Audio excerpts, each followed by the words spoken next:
उपन्यास एक थी मैना एक था कुम्हार। उपन्यासकार हरि भटनागर। हरि भटनागर जाने माने कहानीकार उपन्यासकार है। प्रस्तुत है उनके उपन्यास एक थी मैना एक था कुम्हार का सस्वर पाठ। यह ऑडियो बुक रचनाकार और http://रचनाकार.org की प्रस्तुति है। उपन्यास एक थी मैना एक था कुम्हार। उपन्यासकार हरि भटनागर। भाग 3 अध्याय 14। रात में कुम्हार को भूख नहीं थी। पत्नी के बार बार कहने पर उसने एक रोटी खाई और ढेरों पानी चढ़ा लिया। इस पर पत्नी नाराज हुई। उसने पत्नी की नाराजगी पर जरा भी ध्यान न दिया, सीधे खाट पर पड़ गया। लेटते ही उसकी आंख लग गई, लेकिन थोड़ी ही देर में वह जाग गया। उसे अजीब सी बेचैनी हो रही थी। मन में बार बार यह ख्याल आ रहा था कि कहीं उसकी जमीन हाथ से जाने वाली तो नहीं।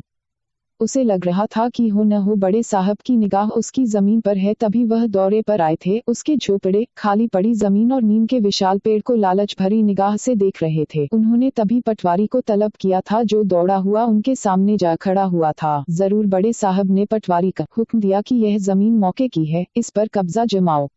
पटवारी उस वक्त हाथ जोड़ के हुक्म की तामीली के लिए उनके सामने झुक गया था, जैसे कह रहा हो कि हुजूर, यह काम हो जाएगा, आप निशा खातिर रहें। हे भगवान, क्या अनर्थ होने वाला है। घरवाली भी उसे सचेत कर रही थी। वह तो साफ कह रही थी कि यह पटवारी गड़बड़ आदमी है, कुछ न कुछ अंधेर जरूर करेगा। कुम्हार उठकर बैठ गया। तकिया के नीचे से उसने बीड़ी का बंडल निकाला। बीड़ी जलाने को हुआ कि अंधेरे में बीड़ी की चिनगी नजर आई। लग रहा था कोई उसके पास आ रहा है। श्यामल के बाबू थे। खाना खाकर उसके पास यूं ही 2 पल के लिए बैठने आए थे। हाथ में उसके जलती बीड़ी थी। खाट पर बैठते ही उसने पूछा और बोला, कैसे हो? अब तो तुम चंगे हो गए। हाँ भाई, जो कष्ट लिखा है वह तो भोगना ही पड़ेगा। यकायक वह खोखली हंसी हंसा। अब बिल्कुल ठीक हूँ। भगवान चाहेगा तो अब नया हीला और भी रफ्तार पकड़ लेगा। बिल्कुल, आज कुछ भी करो, माटी बेचो, पैसे कहीं नहीं गए।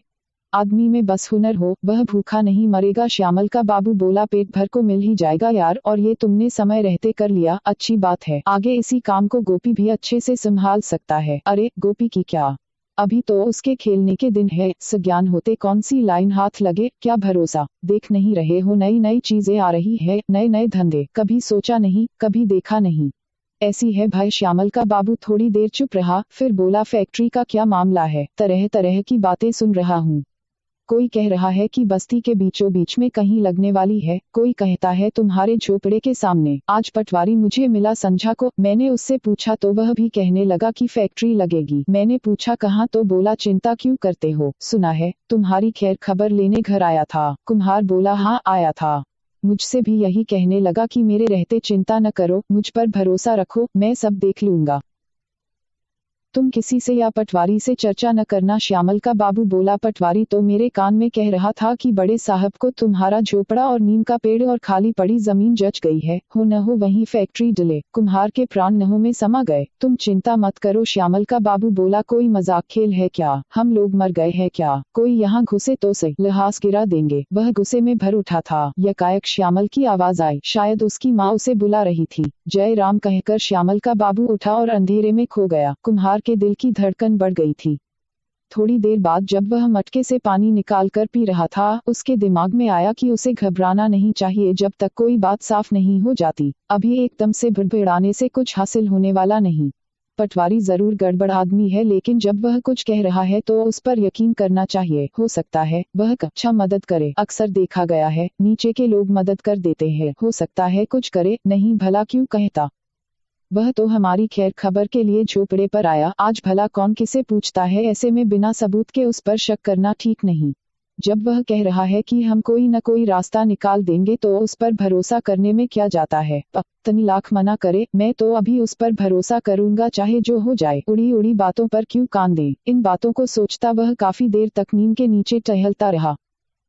जब दूर के पेड़ों पर पंछियों के पंख फड़फड़ाने की आवाज आई और पीछे के टूट पर बैठने वाले उल्लू के बोलने की आवाज, वह खाट पर लेट चुका था। थोड़ी देर बाद वह गहरी नींद के हवाले था। सवेरे जब कुम्हार की नींद टूटी, अवध सामने खड़ा मिला। वह बहन को लेने आया था। माँ सख्त बीमार थी और उसके नाम की रट लगाई थी। इस खबर से कुम्हारिन के आंसू थमने का नाम नहीं ले रहे थे। आंगन में बैठी वह घुटी आवाज में मुंह में आंचल ठूसे रो रही थी।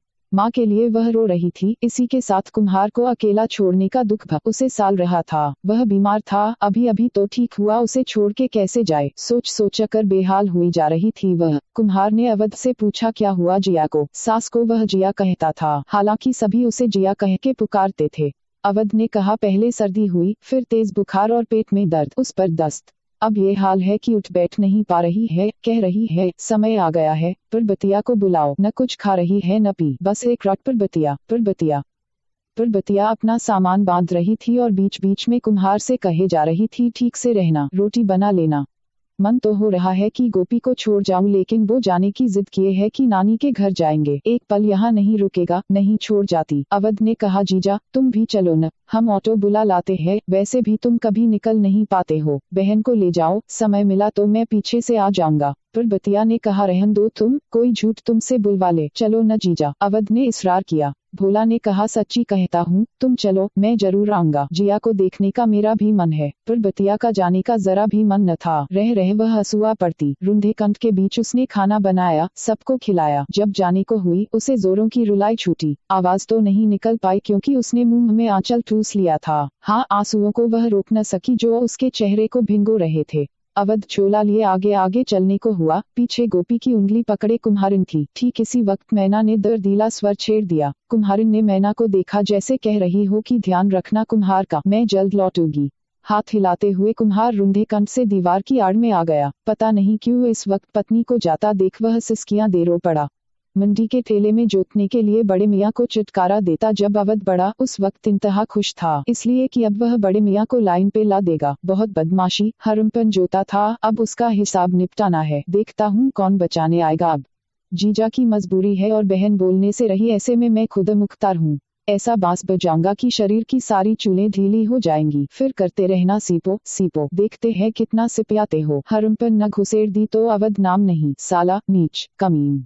बिनती करी कि यार बिरादर, किसी तरह काम निकाल दो, भाई रास्ते में खींच के पड़ गया है। अगर वह खींचे न होता तो कोई बात ही न थी, काम सुबीते से हो जाता। मैं सहारे के लिए था ही, ऐसे में भाई सुनने को तैयार ही नहीं।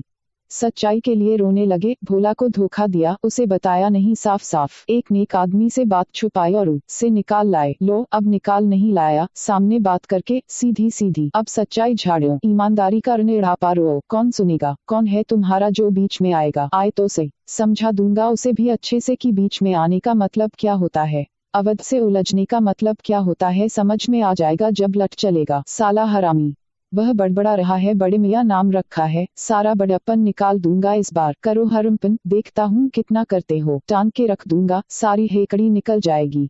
कुम्हार की पीछे से आवाज आई, संभाल कर रखना हमारे बड़े मियाँ को। बिना पीछे देखे अवध ने जवाब दिया, चिंता न करो जीजा, खूब आराम से रखूंगा। ऐसा आराम जिंदगी में न मिला होगा, और अब आराम ही आराम है, कोई झंझट नहीं। मंडी के मजे लो और करो सीपो सीपो, सुबह से शाम तक मजे ही मजे। 1 चक्कर, 2 चक्कर, 3 चक्कर, 4 चक्कर, 5 चक्कर, इस मंडी से उस मंडी, उस मंडी से उस मंडी, बढ़ते जाओ, चलते जाओ, गाड़ी खींचते जाओ, दुनिया के मजे लो खूब। क्या रखा है जिंदगानी में, खोने को क्या है अपने पास, पाने को जहान है।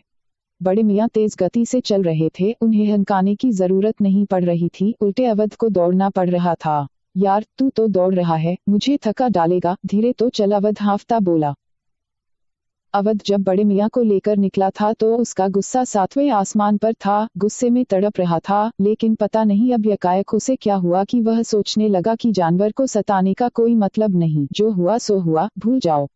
बड़े मियाँ से प्यार भरे अंदाज में बोला, देखो बड़े मियाँ, तुम्हें हम साफ समझा देना चाहते हैं, तू तक जानता है कि मैं अब थैला खींचने लगा हूँ, इस मंडी से उस मंडी। पहले वाला काम, खेती का, मैंने छोड़ दिया और ये बात मैंने अभी तक किसी से बताई नहीं, जीजा से भी नहीं, इसलिए भी नहीं बतलाए कि पहले काम तो जमे फिर बताएं सबको। यहाँ काम जमा नहीं और हल्ला मच गया, इसलिए मैंने खेती से हाथ जोड़ लिए। साली में कुछ है भी नहीं, बरखा भी नहीं हो रही है, कुओं में पानी नहीं है तो खेती भला क्या होगी, खाक। ऐसे में मैंने चुपचाप ये धंधा पकड़ लिया है। पिछली दफा तुम्हें जब लाए थे झूठ बोल के तब शुरुआत की थी और तब तुमने ऐसी की तैसी कर दी थी, नहीं तुम्हें मौज कराता। मंडी में खाने की कोई कमी तो है नहीं, सब्जी ही सब्जी, और वो भी तरह तरह की। ढेर लगा है, तुम मजे से भरपेट खाते, लेकिन उस रात तो मेरी जान पर बन गई था। वह हमारा साथी करण था न, काम से पहले देसी जम के खींच गया।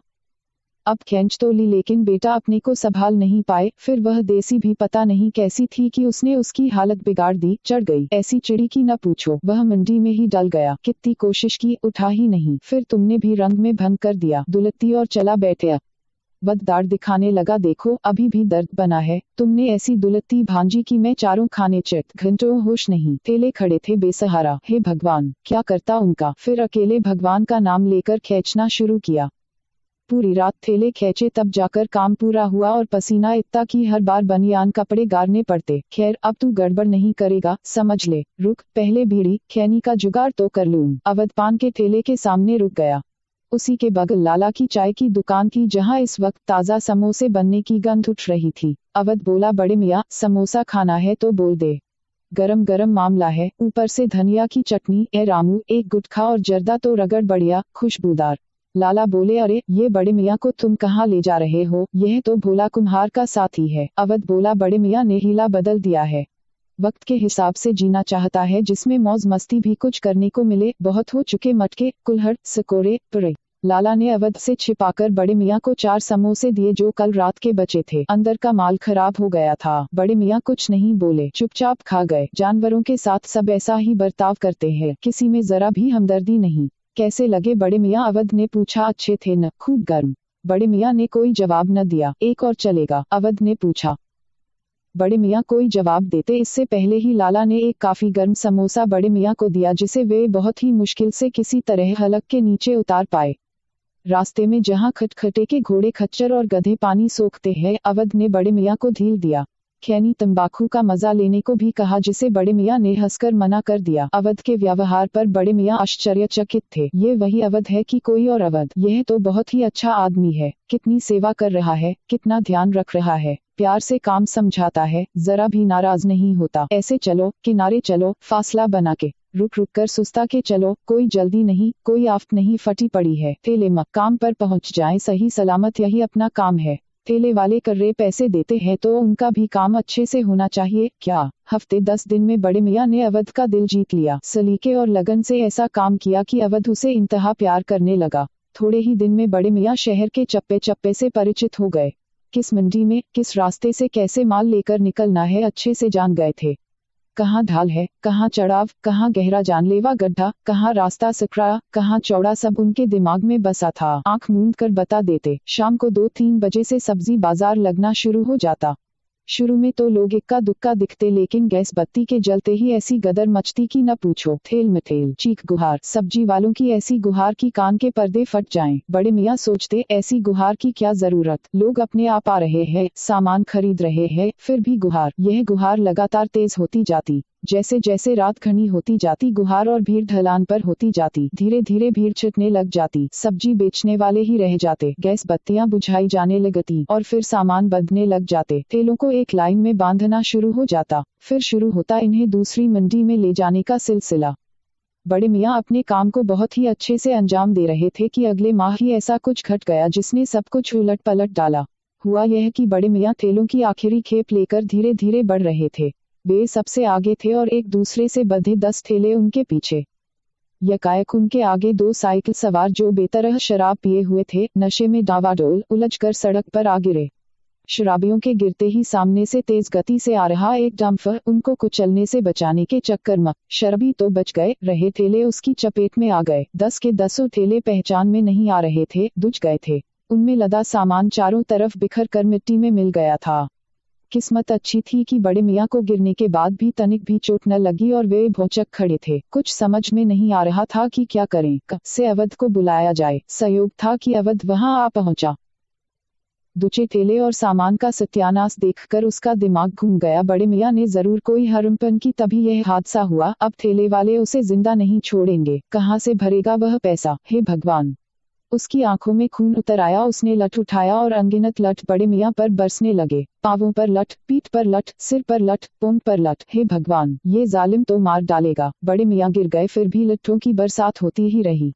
इस बीच पता नहीं कैसे और क्या हुआ कि अवध का पांव चीथड़े में उलझ गया और वह जमीन पर लौट गया। बड़े मियाँ को जान बचाकर भागने का मौका मिल गया। वे भागे, सिर पर पांव रखे, बेतरह चिल्लाते। उपन्यास एक थी मैना एक था कुम्हार। उपन्यासकार हरि भटनागर। अध्याय 15। पत्नी मैके क्या गई, कुम्हार को घर काटने सा दौड़ता महसूस होता। लगता वह वीराने में रह रहा है, जहाँ परिंदे तक जाना पसंद नहीं करते। पत्नी जा रही थी तो मैना दर्दीला गीत गा रही थी। उसके जाते ही ऐसी चुप हुई जैसे कंठ अवरुद्ध हो गया या वह बोलना भूल गई हो। कुम्हार ने कई बार आवाज देकर उसे बुलाया, दाने का आमंत्रण द, या वह बंदी उतरी तो उतरी नहीं। लगता था जैसे उसे भी कुम्हारिन का जाना अखर गया हो। पेड़ में छिपी बैठी वह कभी जोरों से पंख फड़फड़ा उठती जिससे उसके होने का एहसास तो होता, लेकिन वीरांगी और बड़गर लगती। रात को कुम्हार को भूख ही नहीं लगी, इसलिए पानी पीकर खाट पर लेट गया। अंधेरी रात थी, हाथ को हाथ न सूझने वाली कहावत चरितार्थ हो रही थी। पल भर को कुम्हार की आंख लगी कि एकदम से चौंक कर उठ बैठा। लगा पत्नी है जो बड़े मियाँ को पानी देने गई है। बाल्टी से वह उसके बड़े मुंह के मटके में पानी कुरो रही है। वह उठा और धीरे धीरे चलता सार की तरफ गया। सार में घना अंधेरा था। बड़े मियाँ को तो अवध ले गया था, वो तो यहाँ थे नहीं, फिर पत्नी भी तो नहीं है, वो कैसे यहाँ आ गई। गहरी सांस छोड़ता कुम्हार खाट पर वापस आ गया। पता नहीं क्यों खाट पर बैठते ही उसे लगा पत्नी जात चला रही है। साथ में लोकगीत की कोई दर्दीली पंक्ति जात की चाल से मिलाकर गा उठी है। रह रह चूड़ियां भी खनक रही है। वह खाट से उठा, झोपड़े में गया, कोई न था। हे भगवान, क्या हो गया है उसे। उसने श्यामल के घर की टोहली। यह आवाज और किसी की नहीं, कुम्हारिन की थी, उसकी पत्नी की। उसने उसका नाम मन में उच्चारित किया, परबतिया। खाट पर सीधा लेटकर वह सोचने लगा कि पत्नी कब मायके गई थी। उसे कुछ याद नहीं। शायद गोपी 6 माह का था तभी 1 माह के लिए गई थी। उसके बाद घर वह एक पल को नहीं छोड़ पाई थी। घर गृहस्थी में ऐसी फंसी कि सिवान खेत से आगे न बढ़ पाई। यही उसकी चौहद्दी थी जिसमें वह कोल्हू के बैल की तरह घूमती रही। सोते क्यों नहीं, क्या सोच रहे हो। जैसे ही उसकी आंख लगी, कानों में ये शब्द बजे। उसने आंखें खोली, देखा तो कोई नहीं। वह सोच में पड़ गया। पत्नी की आवाज थी, कानों में गूंजी थी। कहाँ से आई, कैसे आई, समझ में नहीं आता। जरूर कुछ है जो समझ से परे है। मैके में वह उसे बेकरारी से याद कर रही है, तभी वह याद यहाँ मुझे बेकरारी में डाले है। यकायक वह उठ बैठा। सोचा क्यों न सास के बहाने वह पत्नी से मिलाए। सास की खैर खबर मिल जाएगी, इसी बहाने पत्नी से भेंट भी हो जाएगी, मन भी जुड़ा जाएगा। फिर सोचा कहीं बुरा न माने पत्नी तो। मानने दो बुरा, पत्नी से ही तो मिलने गया था, किसी और से तो नहीं, इसमें हर्ज क्या है। फिर अवध ने भी तो आने के लिए इसरार किया था, कई बार बोला था। यह तर्क देकर वह लेटा और विचार बना लिया कि कल सुबह वह घर से निकलेगा और सीधे ससुराल के लिए चल देगा। वैसे ससुराल है भी कितनी दूर, कुल मिलाकर 10 किलोमीटर, 5 पीर के पास। अल सुबह जब झीना उजास फैल रहा था, कुम्हार को नींद लग गई। नींद में उसने देखा बड़े मियाँ भयंकर चीत्कार के साथ सरपट सिर पर पैर रखे उसकी तरफ दौड़े चले आ रहे हैं और उनके पीछे अवध है जिसके हाथ में है बड़ा सा लठ तेल पिया। अवध बेतरह गुस्से में है, अलफ बेहिसाब गालियां बकता। वह बड़े मियाँ को रुकने के लिए चिल्ला रहा है ताकि वह उसका मार मार कर कचूमर निकाल दे। बड़े मियाँ है कि रुकने का नाम नहीं ले रहे हैं। सार में पनाह के लिए वे भागे। अवध सार में पहुंच गया। बड़े मियाँ वहां से किसी तरह निकले और कुम्हार के झोपड़े में घुस गए और खाट पर लेटे कुम्हार के ऊपर चढ़ बैठे, बेतरह गुहार लगाते कि बचाओ बचाओ, जल्लाद से बचाओ। भयंकर चीख के साथ कुम्हार उठ बैठा। आंखें खोलकर देखा तो सामने सचमुच में बड़े मियाँ खड़े थे। बड़े मियाँ के अंजर पंजर ढीले थे, शरीर खूना खून था।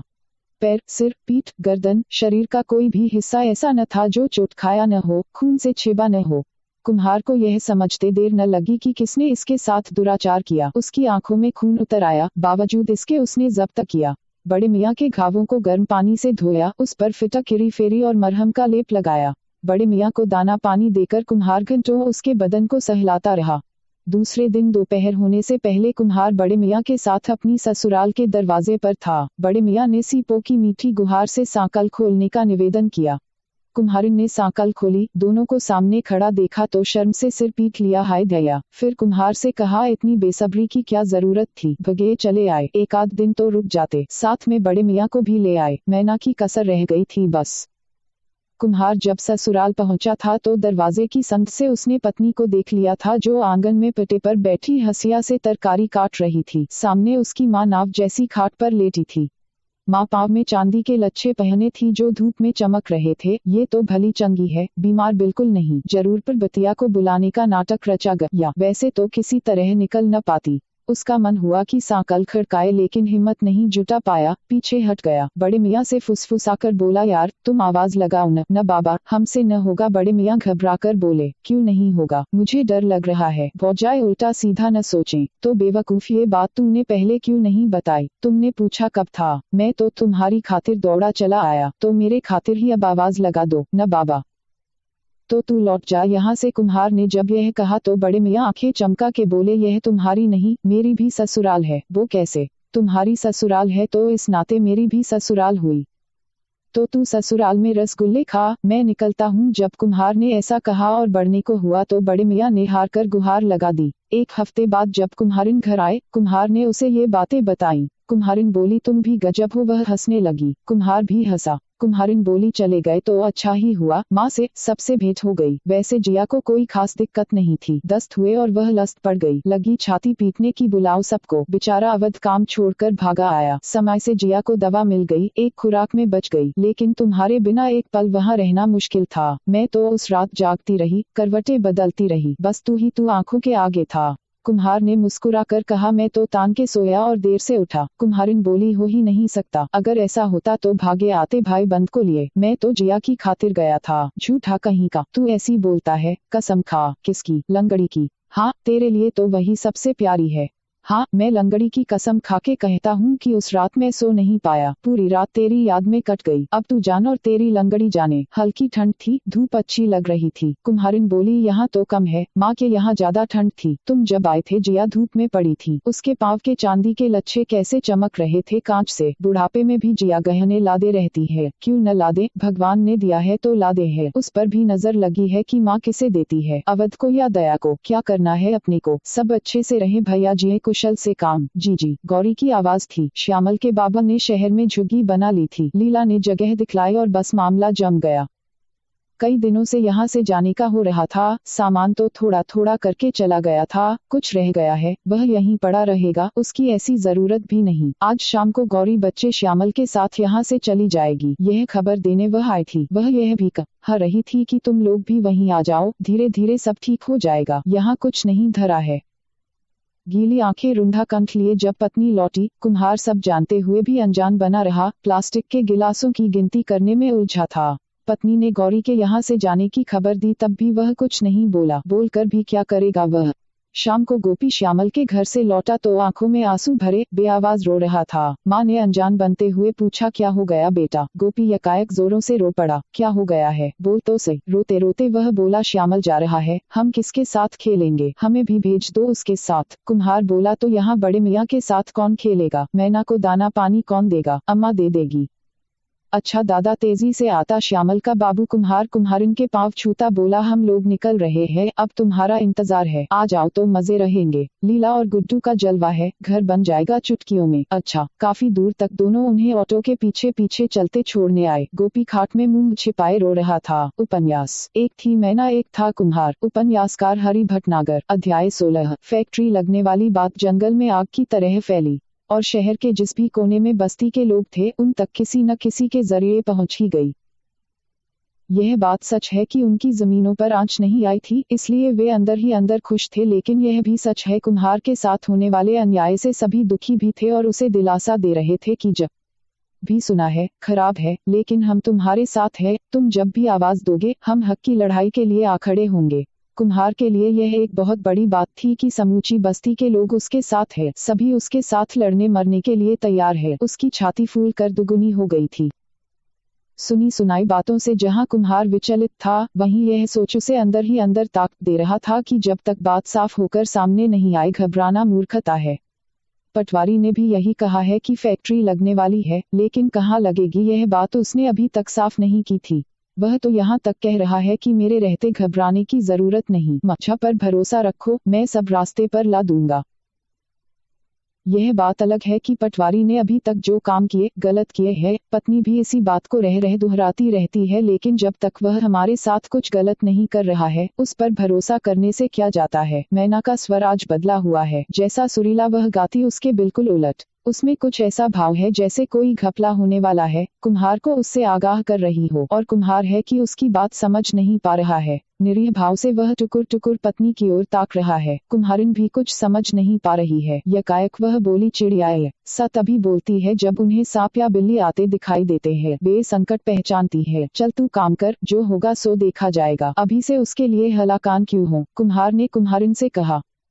कुम्हारिन चाक के पास रौंधी माटी रख रही थी और कुम्हार चाक पर बैठने से पहले बड़े मियाँ को देखने गया। उसके घावों पर उसने मरहम का लेप लगाया था।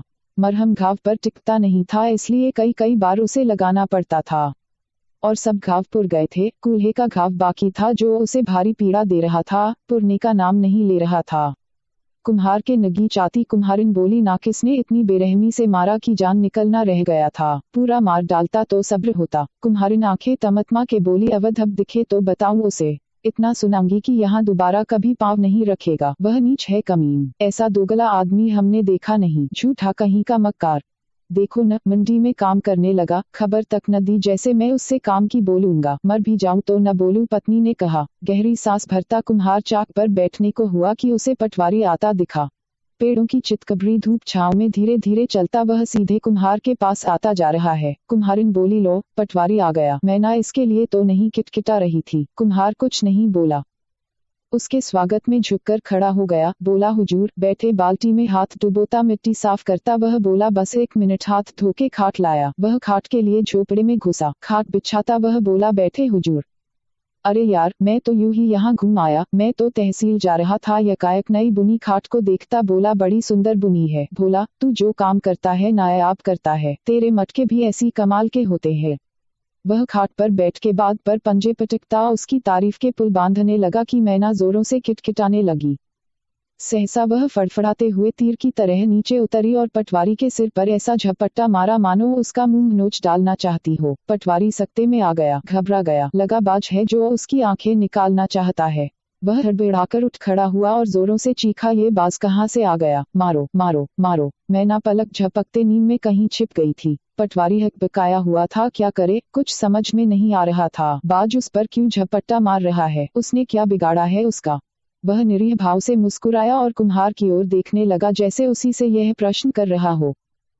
कुम्हार जानते हुए भी अनजान बना रहा और यह कहने लगा, बैठे हुजूर। बाज फाज से क्या डरना, पंछियों की भला किसी से क्या अदावत होगी, वे तो वैसे ही इंसानों से दूर रहना चाहते हैं। सिर खुजलाता पटवारी जैसे ही खाट पर बैठने को हुआ, मैना फिर उस पर झपट्टा मार बैठी। अजीब मामला था, पटवारी परेशान। अब वह एक पल भी यहाँ बैठना नहीं चाह रहा था। बोला, फिर आते हैं भोला, ये बाज कहीं मेरी आंखें न फोड़ डाले। क्या भरोसा, पता नहीं कौन सी अदावत का बदला ले रहा है यह दुष्ट। आज का दिन ही खराब है, साहब अलग परेशान कर रहे हैं। खैर, भोला आंखों पर हाथ धरे, कहीं बाज उस पर फिर झपट्टा न मार बैठे। पटवारी जिस रास्ते आया था उसी पर धीरे धीरे चलता आगे बढ़ा और सीधे बाबू के घर जा पहुंचा। बाबू कई दिनों से बीमार था। पटवारी को देखते ही बोला, आओ दादा आओ। यहाँ तो समूची बस्ती के लोग सब एक ही बात पूछ रहे हैं कि कहीं उनकी जमीन तो नहीं दब रही है। मैं कुछ नहीं बोल रहा हूँ, मुंह सिए बैठा हूँ, जब तुम इशारा करोगे तभी मैं कुछ बोलूंगा। लेकिन दादा मेरी समझ में नहीं आ रहा, तुम मामले को इतना झुला क्यों रहे हो। जब ऊपर से आदेश आ गया है तो थमा दो उसे, काहे को रोके पड़े हो। पटवारी ढेर सारा पान मुंह में भरे बाबू को देखता मुस्कुराता रहा। यकायक पान की पीक को एक तरफ थूकता बोला, देखा तुमने, मेरी जरा सी हवा से बस्ती के लोग हरकत में आ गए, हड़कंप मच गया है। रहा कुम्हार, ऊपर से चाहे वह कितना बन रहा हो अंदर से टूट चुका है। बस थोड़ा और रुक जाओ, आदेश तो थमाना ही थमाना है। यहाँ पटवारी और बाबू में ये बातें चल रही थी, वहीं कुम्हार और कुम्हारिन मैना की कारसाजी पर आह्लादित थे। कुम्हारिन ठहाका लगा के बोली, मुझे तो लगा मैना आंखें नोच के रहेगी, यह कहो बच गया, नहीं सूरे बना देती। अब वह यहाँ आने वाला नहीं, आएगा तो मैना उसकी गत बना देगी। कुम्हार हंस के बोला। कुम्हार ने सोचा, पटवारी अब यहाँ आने से पहले 10 बार सोचेगा। लेकिन पटवारी था कि दूसरे दिन सुबह सुबह कुम्हार के झोपड़े के सामने खड़ा मुस्कुरा रहा था। कुम्हारिन कुम्हार से बोली, तुम अंदर रहो, मैं देखती हूँ, क्यों बार बार फेरे लगा रहा है। कुम्हार बोला, लगाने दो फेरे, चिंता काहे की, तू मत जा बाहर, और तजात है, अच्छा नहीं लगता, कुछ ऊंच नीच हो जाएगी। ऊंच नीच की मुझे चिंता नहीं, कुम्हारिन फुसफुसाकर बोली। तुझे नहीं है, मुझे तो है, क्या ऊंच नीच होगी बता। कुम्हारिन यकायक गुस्साकर बोली, यही कि यह अच्छा आदमी नहीं है, इसके मुंह लगना ठीक नहीं। इसके मुंह कौन लग रहा है, इसे तो समझाना है कि कोई भी जुल यहाँ चलने वाला नहीं। दुनिया में हल्ला करने से कुछ नहीं होगा। मान लो अगर पुराना पैसा है तो पर्ची काट दो, हम भर देंगे। काहे को बार बार भिखारियों की तरह खड़े हो रहे हो। कुम्हार हंस पड़ा, कुम्हारिन भी। कुम्हारिन आगे बोली, देख रहे हो तुम, फेरे पर फेरे, कोई तरीका है यह। कुम्हार बोला, अच्छा तू तरीका मत सिखा, अंदर चल। मैं अंदर नहीं जाने वाली, इसकी पगड़ न उतार दी, नाम पर बतिया नहीं, तेरे हाथ जोड़ता हूँ, पाँव भी जोड़ ले तब भी मैं सुनने वाली नहीं। कुम्हार पत्नी की कलाई पकड़े अंदर की तरफ खींच रहा था। पत्नी थी कि समूची ताकत लगाकर बाहर की तरफ निकल पड़ने के लिए कसमसा रही थी। यकायक उसने दांत काटने का नाटक कर कलाई छुड़ा ली और बाहर की ओर भागी। बाहर से उसने टिटरा भिड़ा दिया। पटवारी को सामने खड़ा देख कुम्हारिन इस अंदाज में बोली जैसे उसके आने की उसे भनक तक न हो। हुजूर, ये तो घर पे नहीं है, अभी अभी निकले हैं, बड़े मियाँ का मरहम लेने गए हैं। आप बैठे, खाट लाती हूँ। मैं बैठूंगा नहीं, चलूंगा। कोई बात हो तो बता दे, मैं उन्हें बतला दूंगी। नहीं, ऐसी कोई बात नहीं, बस ऐसी। वह हंसा। पटवारी जब तक अपनी जरीब न घुमा ले उसे चैन कहाँ पड़ता है। चलो, तुम कहती हो तो थोड़ा इंतजार कर लेते हैं। खाट की चिंता तुम न करो, खड़े रहेंगे। ऐसा क्या? कुम्हारिन जिस उबाल के दबाव में झोपड़े से निकली थी, पता नहीं क्या हुआ कि वह शांत हो गया। दरवाजे आए आदमी के साथ अनादर ठीक नहीं जब तक वह कोई गड़बड़ न करे। इस लिहाज से टिटरा हटाती अंदर आई और खाट लेकर बाहर निकली। खाट बिछाती वह बोली, बैठे हुजूर, दरवाजे पर खड़ा रहना अच्छा नहीं लगता। मुस्कुराता हुआ पटवारी खाट पर बैठ गया। उसने पान की पन्नी निकाली और कई सारे पान मुंह में ठूस लिए। थोड़ा सा चूना भी उंगली से काटा और चारों तरफ नजर मारने लगा। इस बीच कुम्हारिन काम के बहाने से झोपड़े के पीछे गई। आंगन से होती हुई बाहर के झोपड़े में आए। कटाक्ष करती कुम्हार से बोली, तुम्हारे जीजा दरवाजे पर बैठे इंतजार कर रहे हैं। तुम्हारा आरती के लिए जाओ। तू तो कह रही थी कि पगड़ उतार लूंगी, अब क्या हुआ? कुम्हारिन चुप। बोल न, क्या हुआ? यह तुम्हारा मामला है, तुम जानो। यह हमारा अकेले का मामला है, इसमें तुम नहीं हो। मैं क्या जानूं? कुम्हारिन तंजिया अंदाज में मुस्कुराती बोली।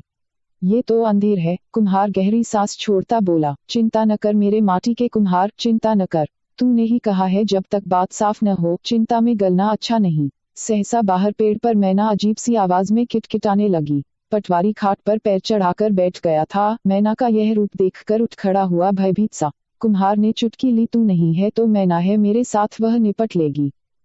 कुम्हारिन ने जब इस पर नाराजगी जतलाते हुए उसे तिरछी नजरों से देखा तो वह हंसता आगे बोला, जा तू अपना काम निपटा, बड़े मियाँ को खुला छोड़ दे, इधर उधर चर लेगा, कुछ तो पेट भरेगा उसका। सार में बड़े मियाँ पीठ खुजला रहे थे। कुम्हारिन को देखते ही बोले, ये पटवारी जानहार दरवाजे पे काहे खड़ा है जमदूत की तरह? कई दिनों से इसे देख रहा हूँ, चक्कर काटते। मुझे नहीं पता, इनसे पूछ तू। मुझे तो इसकी आंखों में बदमाशी दिखती है। तो तू कुछ कर, कोई खेल दिखला दे, जो होगा देखा जाएगा। और जो कुम्हार मेरी कुटुम्बस करे तो मैं किस मर्ज की दवा हूँ? कुम्हारिन ने बड़े मियाँ को खुला छोड़ा तो वह बेगटुक दौड़ता झोपड़े के सामने खाट पर बैठे पटवारी को देखता उस तक जा पहुंचा और फिर पता नहीं क्या हुआ कि वह उसके मुंह पर जोरों की सीपो सीपो की गुहार लगाने लगा। मैना भी किटकिटाते हुए पेड़ से उतर पड़ी। एक तरफ बड़े मियाँ की गुहार थी, दूसरी तरफ मैना की किटकिट। पटवारी ने सोचा, भाग लो यहाँ से, कहीं बाज झपट्टा न मार बैठे और उसकी हालत बिगाड़ दे। और ये बड़े मियाँ को तो देखो, मुंह पर रेंक रहा है जैसे कान के पर्दे फाड़ डालेगा। उस पर कहीं दुलत्ती झाड़ दी तो मैं कहीं का न रहूंगा। यकायक पटवारी यहाँ से भागा और सिवान पर जाकर सांस ली। महुए के पेड़ की छांव में खड़े होकर वह कुम्हार का इंतजार करने लगा। कुम्हार आएगा तो इसी रास्ते, और कोई रास्ता है नहीं, देखते हैं कब तक नहीं आता है। उपन्यास एक थी मैना एक था कुम्हार। उपन्यासकार हरि भटनागर। अध्याय 17। चाक के सामने कुम्हार उदास बैठा है। थोड़ी ही दूरी पर घरवाली है जो कुम्हार की उदासी से आहत है। जब से कुम्हार बाजार से लौटा है गुमसुम है, उदास है, जैसे कोई नाइंसाफी उसके साथ हो गई है जिसे वह पीड़ा की वजह से होंठों तक ला नहीं पा रहा है, क्योंकि खुद तो वह उससे टूटा है, कहीं घरवाली भी बेजार न हो जाए। पत्नी समझ रही है कि जरूर पटवारी की कोई न कोई कारस्तानी है जिसके चलते कुम्हार उदास हो गया है। ढेरों माटी वह छान चुकी थी, इस वजह कि इसी बहाने वह कुम्हार से बात भी कर लेगी, लेकिन कुम्हार है कि अन्ना रह गहरी सांस छोड़ता और हे भगवान की कराह छोड़कर जमीन ताकने लग जाता। मैना चाक पर बैठी है, कहने पर भी उसने दाने की तरफ नहीं देखा, जैसे कुम्हारिन की तरह वह भी कुम्हार से उदासी का कारण जानना चाहती हो। बड़े मियाँ के कूल्हे का घाव पुर नहीं रहा है। कुम्हार ने गहरी सांस छोड़ी। मक्खियाँ अलग जान खाए जा रही है उसकी। कुम्हारिन की यह बात भी कुम्हार की जबान खोलने के लिए थी, लेकिन कुम्हार चुप तो चुप। गोपी दिन भर श्यामल की रट लगाए रहता है, न खेलता है न कुछ खाता है। यह बात जरूर कुम्हार को हिला डालेगी, लेकिन यह भी बेकार गई। मैं जाऊं? जलती आवाज में जब कुम्हारिन ने यह प्रश्न किया तो कुम्हार के बोल फूटे। कहाँ जा रही है? कुएं में कूदने। कुएं में कूदने? काहे के लिए? कुएं में कूद रही हूँ और पूछता है काहे के लिए? इतना भोला क्यों बन रहा है तू? कुम्हार ने कनखियों से पत्नी को देखा जो उसका नाम कभी नहीं लेती थी, आज कैसे अनचित्ते में ले बैठी। पत्नी बात तो समझ रही थी, बावजूद इसके अनजान बनी रही। भोला बनने की बात नहीं है, भोला तो मैं हूँ। कहाँ है भोला, बता तो सही। मैं उसे ढूंढ रही हूँ। अब तुझे नहीं दिखता है तो क्या करूँ, चिराग लेकर दिखाता फिरूँ। 3 घंटे से तू हुंसिए बैठा है, तुझे जरा भी रहम नहीं कि मैं कितना परेशान हो रही हूँ। कुम्हार सोच में डूब गया, अब इसका क्या जवाब दे। क्या बताए कि बाजार में था तो वह खुश था, उसने दुकानों में माल पहुँचाया था और उसका पैसा भी उसे मिला था। लाला ने उसकी इस बात के लिए तारीफ की थी कि थोड़े ही दिनों में उसने बाजार की चाल पकड़ ली है और उसका पक्का खिलाड़ी हुआ जा रहा है। लाला की बात से उसकी छाती दुगुनी हो गई थी। उसी वक्त उसने चौक अड्डे पर गन्ने की रखी जमाने की बात भी सोची थी और उसी की धुन में वह था। रमेसर ने उसे किराए पर चरखी देने का वचन दिया था, बस ठेले की जुगाड़ उसे करनी थी। इसी सोच में डूबा वह बड़े मियाँ के पीछे पीछे चला जा रहा था कि महुए के पेड़ के पास ही सब मामला बिगड़ गया। पटवारी ने उसे घेर लिया था। पटवारी के साथ बाबू भी था, जिसने पटवारी से वादा किया था कि वह उसके इशारे पर चलेगा और उसी के स्वर में स्वर मिलाएगा। बाबू अब पूरी तरह चंगा था। बाबा ने चुटकी लेते हुए कहा, भोला आज तो तू भारी खुश दिख रहा है, लॉटरी हाथ लग गई क्या। भोला सिटपिटाया सा बोला, नहीं मालिक, लॉटरी में हमारा तनिक भी भरोसा नहीं, बस ऐसी। पटवारी बोला, तेरे घर गए थे, तू था ही नहीं, कहाँ चला गया था। तेरी घरवाली ने बताया नहीं कि हम आए थे। काफी देर तक बैठे रहे, फिर तेरे बड़े मियाँ और उस दुष्टबाज ने हमें वहाँ टिकने नहीं दिया। ऐसी खातिरदारी की कि कुछ कह नहीं सकता। भोला ने विनीत स्वर में कहा, हुजूर, घरवाली ने बताया था। सहसा बात घुमाकर बोला, बात यह हुई कि सास की तबीयत ज्यादा खराब हो गई थी, उसी चक्कर में वहाँ निकल गया था, इसलिए भेंट नहीं हो पाई। पटवारी बोला, कोई बात नहीं भोला, अब मिल गया है तू। फिर कुटिलता से आंख मारकर बाबू से बोला, भोला को कागज दे दो। बाबा ने कमीज की जेब से एक कागज निकाला और भोला को थमाता बोला, ले, तहसील से आया है, पढ़ ले।